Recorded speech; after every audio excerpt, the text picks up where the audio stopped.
How you doing? Um, so here in front of Time Podcast again, we have Bobbie with us, and she has a story to tell. Well, hi, Can you Niurka. tell us about it? Thank you for having me here. I appreciate you having a show for entrepreneurs. So I'm Bobbie Malatesta. I live in upstate New York, and my journey has been totally on accident. I had for many years said, I don't want to be an entrepreneur. I want the comfort of 9 to 5 and medical benefits and all the things. And it started shifting about 4 years ago when I had quit gambling and I had made some new friends that were entrepreneurs, which kind of helped me take away some of the fear. I'd also fallen in love and thought I was going to be moving halfway across the country and was like, okay, well, I'll start looking into this. So it started with my podcast on gambling addiction, actually. In my head, I was like, oh, I'll have a podcast. I'll make tons of money from sponsors and I will, yeah, you're laughing. I'll move over to Wisconsin and it'll be no problem. Well, boy, was I wrong about that. So my podcast just celebrated a year and I broke up with the guy. But along the way, I started creating this vision in my head. Now, I've never had children, and I am the person who sits on the plane and the screaming baby is next to them. Or if I'm walking in the mall, they're cutting across me. You know, like the kids just attracted to me, and I'm not used to that much commotion and stuff. So what I want to do is build what I'm calling recovery playground. And the more clean time I have, the more time away from gambling. And now I'm coming up actually on a year alcohol-free too, which wasn't completely intentional, but going with the flow. I want to build a place where there's no children allowed, but no drinking and no gambling either. So it's going to cost me millions and millions of dollars to do this. And I realize that. And I figured I can't make millions and millions of dollars if I'm sitting in the comfort of my corporate job, only making 6 figures. I would be 100 years old before I could build my businesses. So I started to make the shift.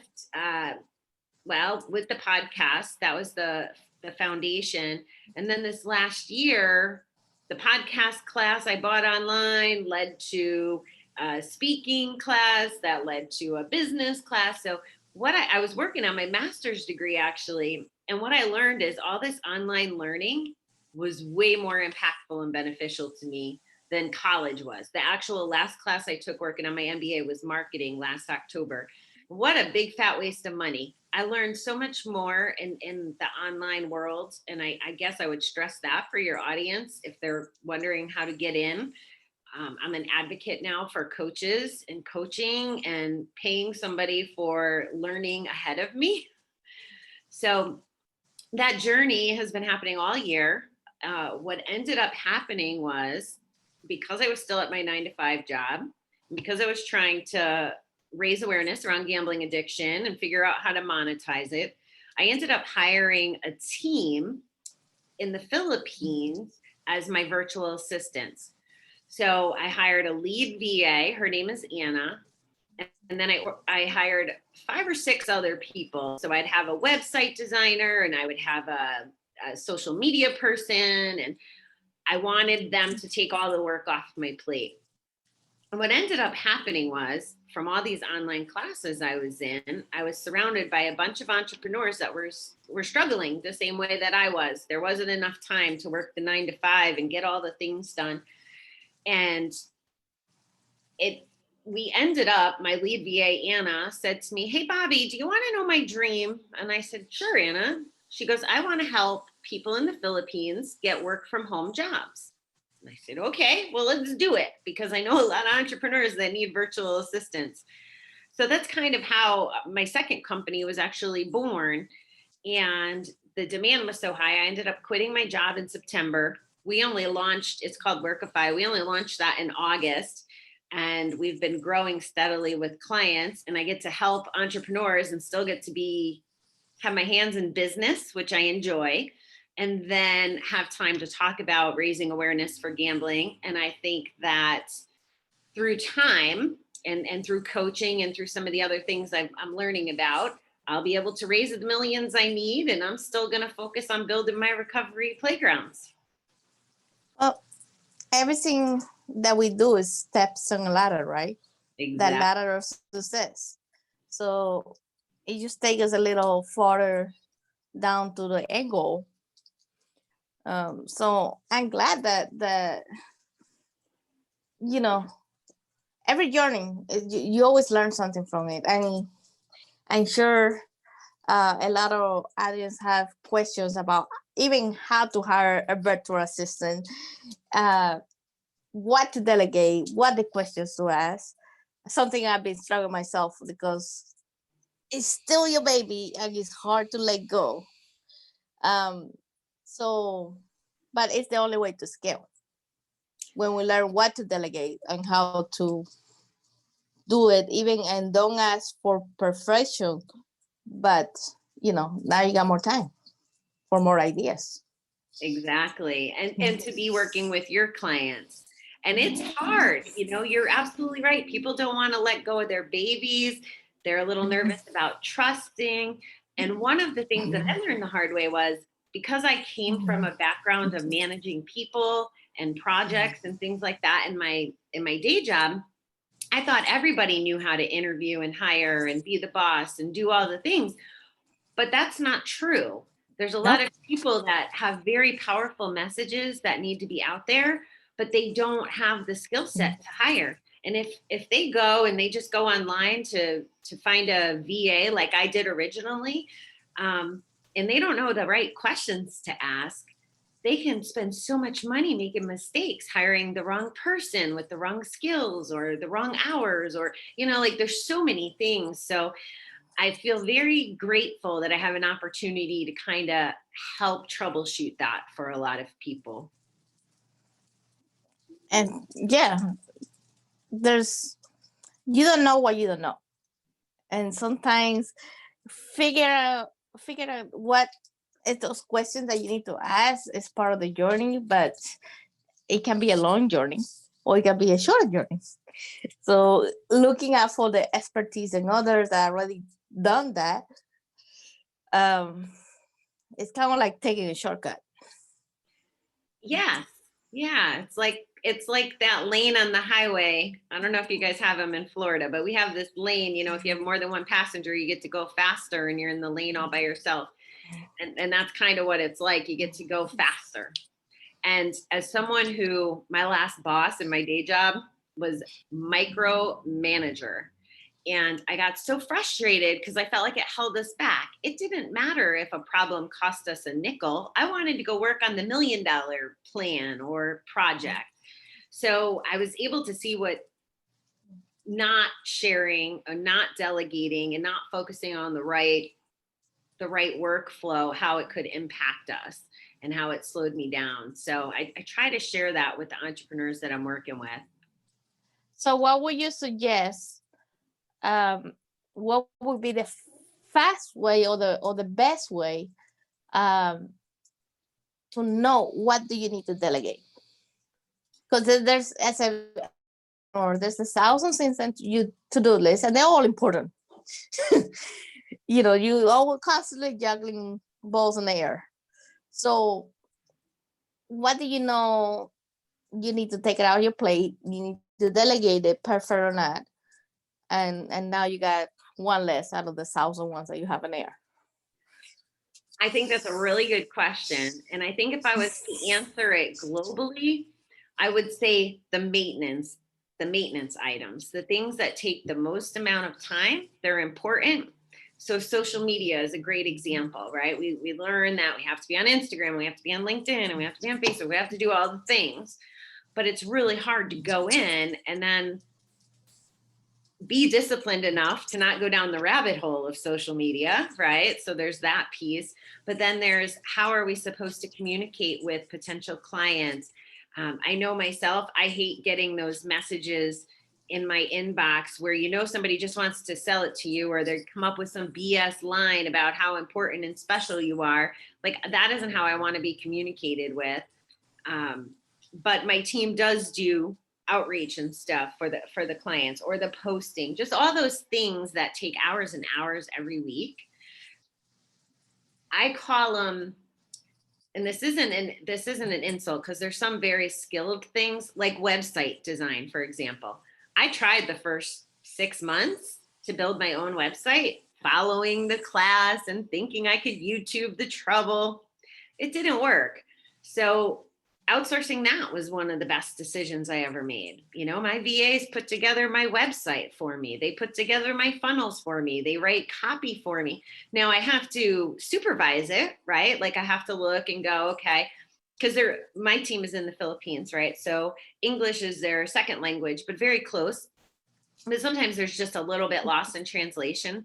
Plus, if I'm going to the classes to learn the copywriting, for example, I might have a little different spin, or I want to have the Bobbie personality. But reviewing copy takes 5 minutes instead of 5 hours of writing it and trying to do the things. And that's important, right? It is. Because you just manage instead of actively working on it, and now you have more time. You can manage 10 things. Well, when you're actively working on a task, it's going to take you hours. Exactly. And I've learned now how to communicate, you know, like what the tools are. Like, there's this application called Trello, for example, and it's a project board. So everybody on my team has their own board, and I can write the to-do list, because my head, and I'm sure you probably feel this way too, we have all those things that we're talking about doing are stuck in our head. And then we can't remember what day it is or what's going on. So there's tools to help me download some of that stuff. And then it's a good communication device, especially with the time differences. So that's been kind of fun, learning how to get around some of those things. I hear somebody else mention before, record everything that you do. And now that's an operation manual when you have to delegate. Yeah, you're exactly right. SOPs, we call them, standard operating procedures. And because we're young, I'll be completely honest, because we're young, I haven't put a lot of things in black and white. Like, we're writing them as we go, but we don't know what the best solutions are yet. There's still a lot of trial and error, just because I've never ran an international business virtually with clients from all over the world, you know, so everybody's business is a little different. There's similarities, but we want to make sure that our complete plan is what works best for the masses. So that's still a work in progress. And so how much would it cost to hire a BA?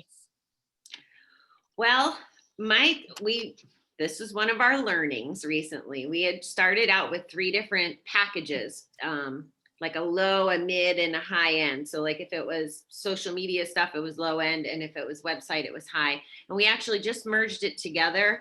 And all of our maintenance services and all those things are only $11 an hour, which that's not bad. No, it's not bad at all, because they're skilled and they're trained and they have access to all my tools, all the things that I've bought, all the coaching, all the stuff, plus the skills. Like, these are college educated people in the Philippines. It's just the money conversion that's different. It's not their education or knowledge or skill set that's different. So that's what makes it kind of unique and awesome. And to your point, you download them, right? Like, I don't know about you, but I feel like my time's worth at least $100 an hour. It was worth about that in my day job, and that's going to be my minimum. And I apologize for the sirens. I live in the city for sure.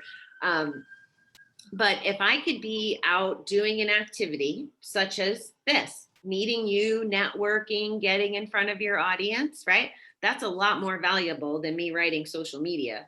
So I would pay $11 all day long. Even if I only valued my time at $30, I'm still $18, $19 ahead of the game, right? In that kind of math. So that's how I look at it with the pricing. So maybe, you know, $11 is not bad at all. You know, you think you buy a couple hours to do a thing.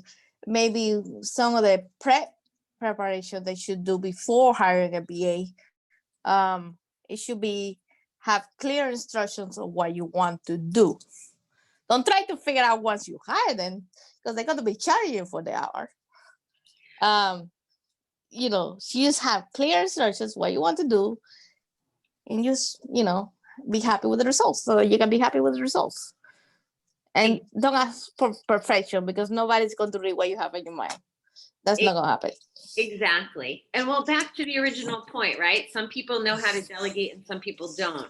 And that's something that we're getting ready to launch a program where people can actually come to me for the services to help them go through their business, find out where they want to go, what's going on, and what's delegatable and what's not.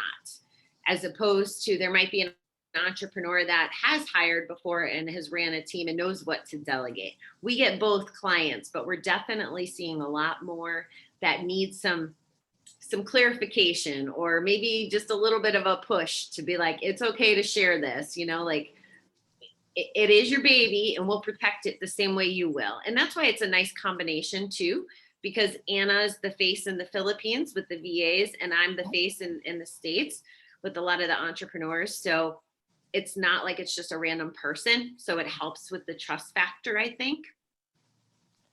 And I have a question. So in this world where everything now is copyrighted, how that play into it? An international.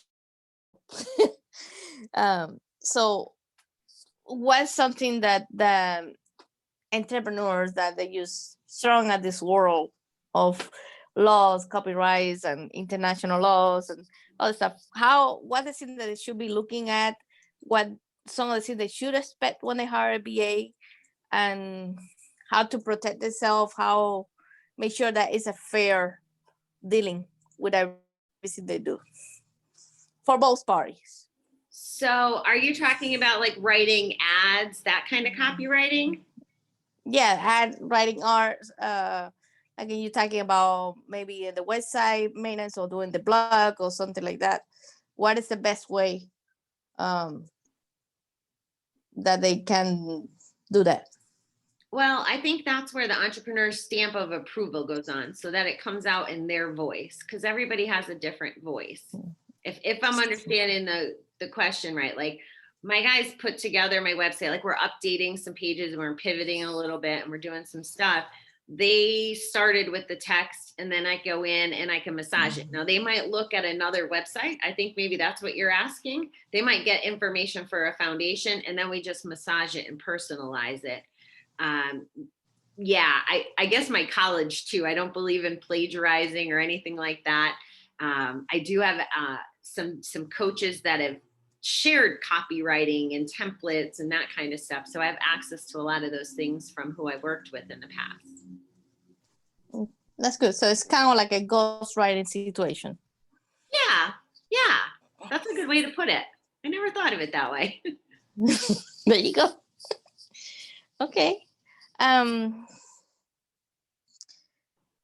So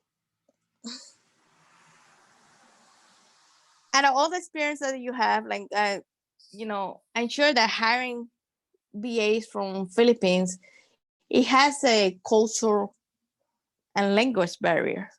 How do you deal with it? So I haven't come across anyone that hasn't been able to speak English.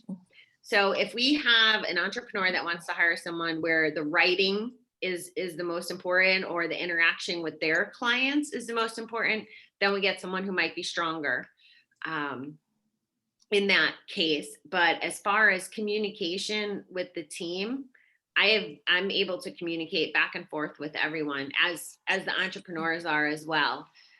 When we onboard everyone, we find out what business they're in and what their needs are. If it's a techie person who's never going to write anything, they're just on the webpage, and it's cute because we just interviewed some Kajabi and Kartra experts a few weeks ago, and they'll tell you, I don't want to copyright. Like, I know the tech, I don't want to write. I'll tell you if something needs to be right. They're so honest and beautiful. And we haven't had any issues. Like, even Thanksgiving was last week here, and it was a holiday for me and not for them, but today's a holiday for them and not for me. And we just keep the communication open. And I like to help the entrepreneurs with the planning piece too, so those aren't as many obstacles. I'm sorry, I went a little off the rails there, but it is interesting having the different cultures, but communication hasn't been an issue. And so much of it is through technology too, right? So we don't have to navigate accents as much, or a lot of that kind of goes to the wayside with just the nature of virtual business. Yeah, when you bring virtual, that's why virtual is here to stay. It open up the possibilities, right? It make it really global. Now you can be speaking with somebody across the planet. Yeah. So it's definitely something that's going to part our life and entrepreneurship for a long time. Yes. So what are some of the additional nuggets of wisdom that you had to share? What would you recommend entrepreneurs that are starting? They're still trying to figure out everything as it goes and go with what feels right. The gut instinct, and they don't know half of the stuff. Right. They just It's true. So what I'm learning is I do things a lot different than a lot of my classmates. And it's just because I come from the business world and I'm pretty structured. Like I had my LLC done and my tax number and all that structure stuff. But I've seen the majority of people go in and they worry about their product and what they want to sell and what they want to do first.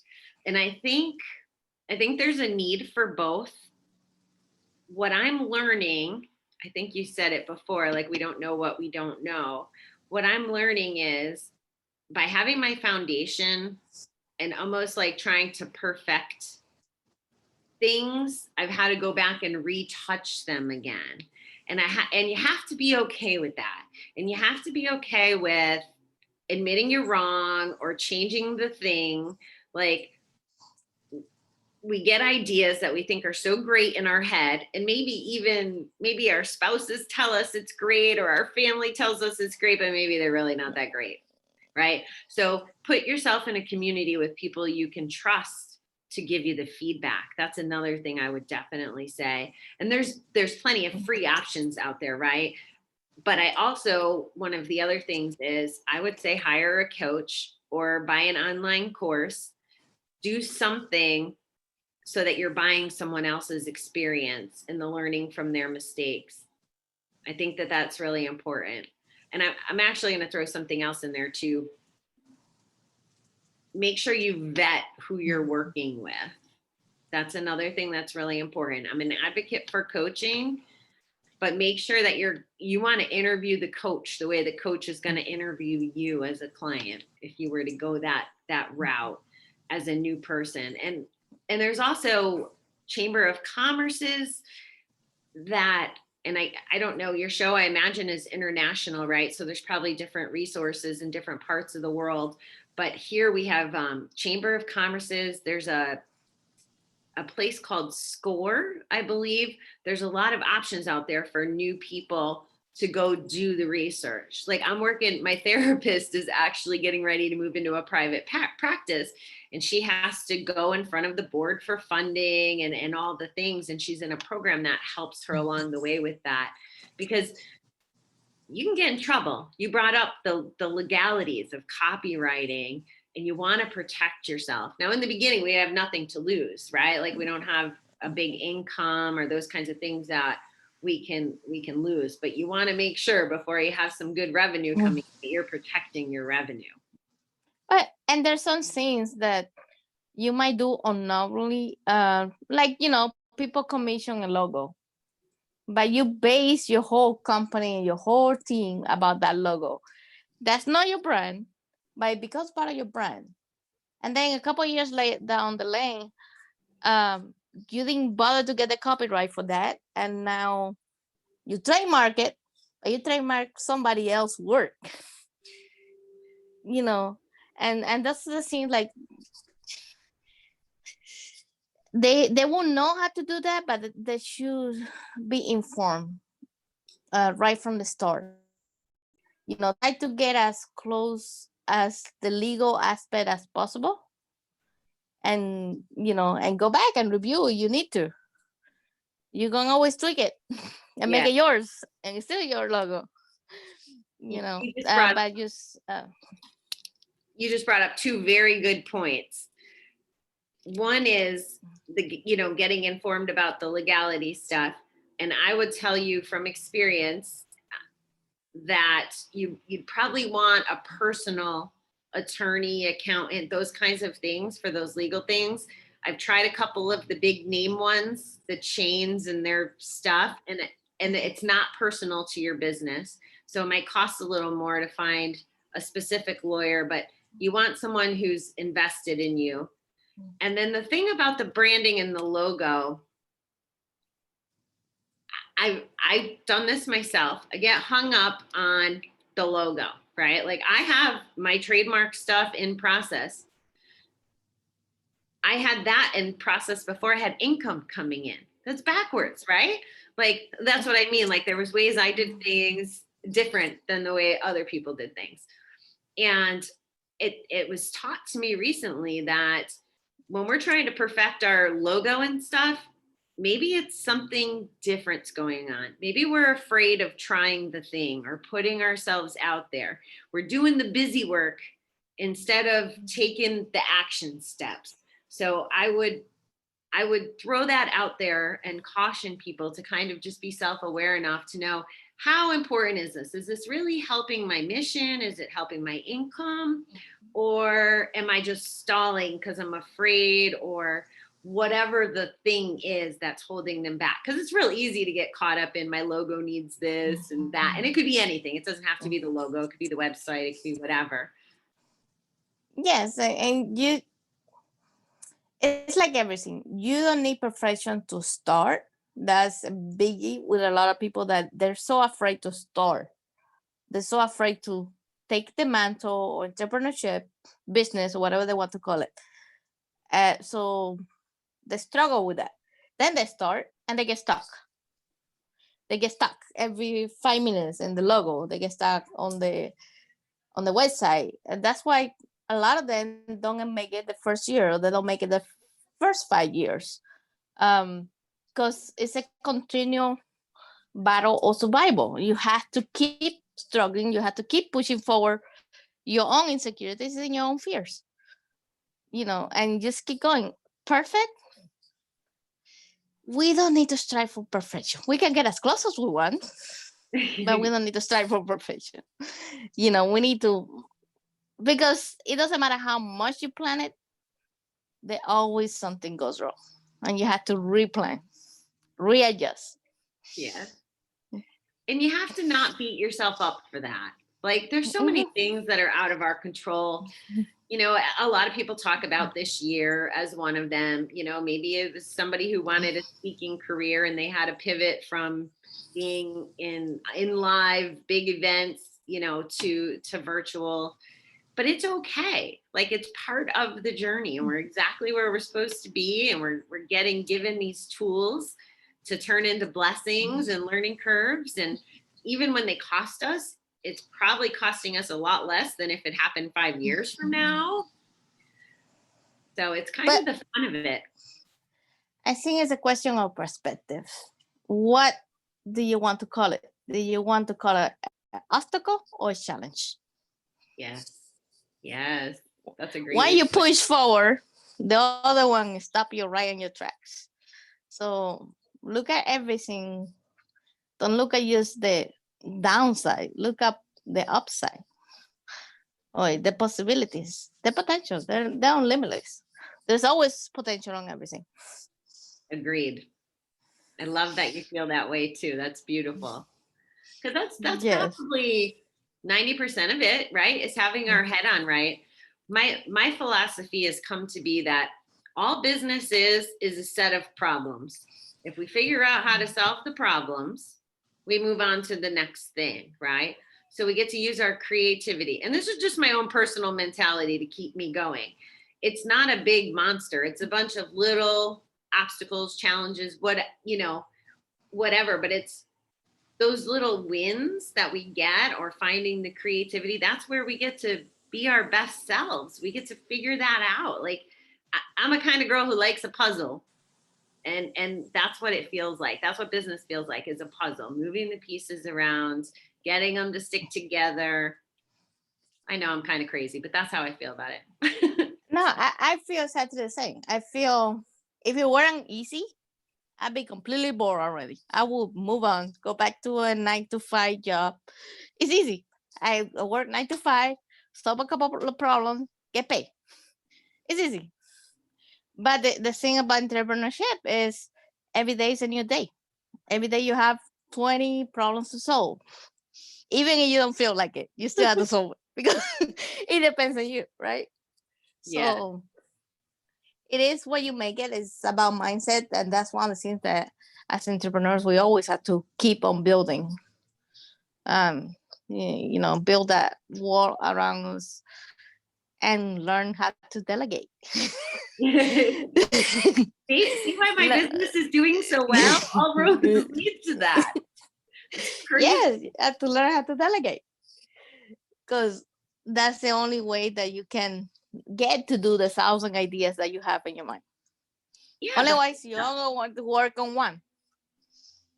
Yeah. So it's so easy to get stuck. I was so stuck last year trying to do that website and thinking I could conquer it. And I'll tell you, once I let it go, it came out so much better. You just got to let some things go sometimes.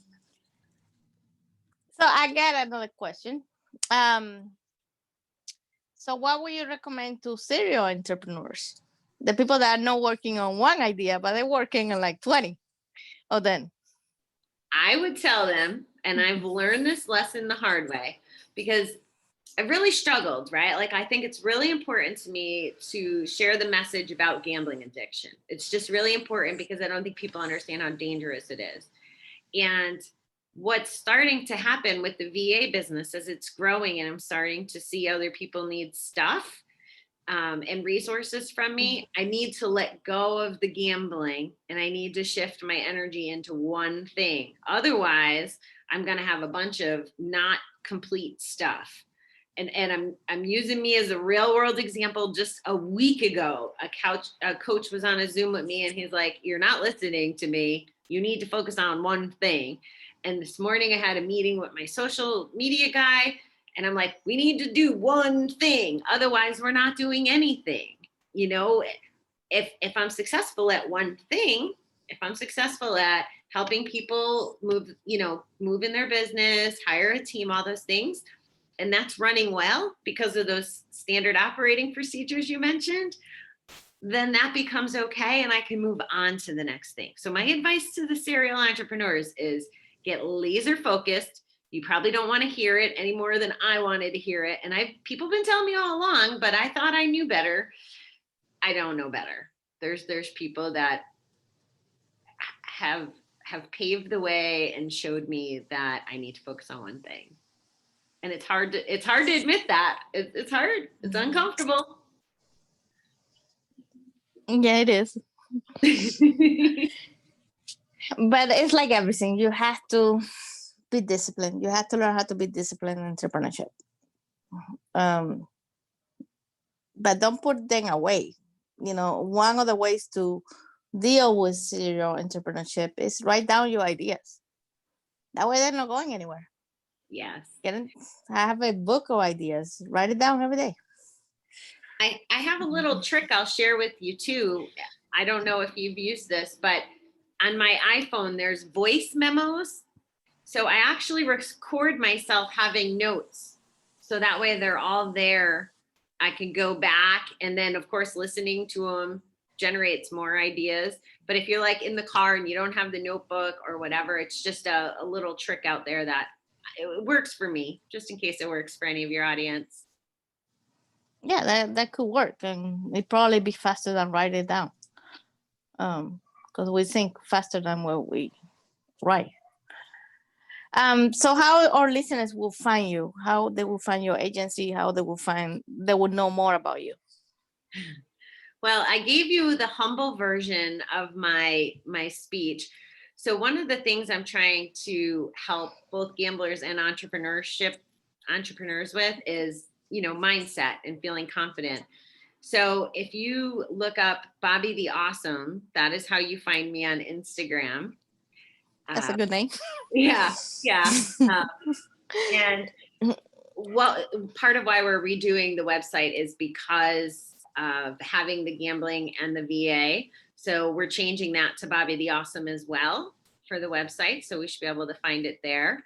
WorkEFY Global is I love it. Anna came up with the name. It's work and then capital EFY for work, especially for you, global. I thought that was very witty of her. I love it. But WorkEFY Global, we're on Instagram and the web would connect you. It's all kind of connected together. So that's how people can find me.